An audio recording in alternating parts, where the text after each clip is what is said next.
Учурда Израиль аскерлерин Газанын борбордук бөлүктөрүнөн чыгарып, кээ бир палестиналыктар үйлөрүнө кайтып жатышат. Израиль аскерлерин чыгарып кеткен аймактар мында жашыл түс менен белгиленген.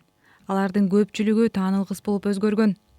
Бул турак жайларды жана райондорду акыркы айларда Израиль тегиздеп салганын көрүүгө болот. Бириккен Улуттар уюмунун маалыматына караганда, имараттардын 83%-дайы талкаланды. Бул бир убактары түшүмдүү, жашыл болгон цитрус жана зайтун бактарынын 2 жылдан кийинки көрүнүшү. Газа тилкесинде дыйканчылык кылуу токтоп, узак убакытка чейин кум жардам киргизилбегендиктен көптөгөн адамдарда азык-түлүк жетишпей келди. Баш калкалоочу жайга айланган университеттер менен мектептерди Израиль бомбалап салды.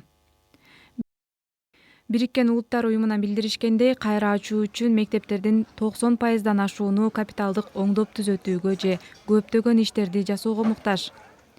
Күнүмдүк жашоодо маанилүү болгон саркынды сууларды тазалоочу инфраструктуралар талкаланды. Жада калса, ок атышууну токтотууга 1 күн калганда Израиль жоокерлери күйүп жаткан заводдун алдында сүрөткө түшүшкөн. Бириккен Улуттар уюмунун эсебинде Газаны кайра курууга $70 миллиард ашуун каражат кетет. Газада кыйроолордун масштабын карай турган болсок, аны Экинчи дүйнөлүк согуштан бери эч нерсеге салыштырууга болбойт. Жарылуучу заттарды зыянсыздандыруу, негизги кызматтарды калыбына келтирүү, керектелүүчү материалдарды алуу жана Газанын элине үй-жайын курууга көмөктөшүү маселелери бар.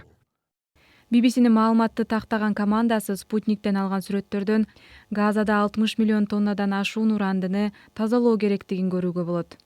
Негизги инфраструктураларды кайра курууга жана калыбына келтирүүгө согуш токтогондон кийин да бир нече жыл кетет.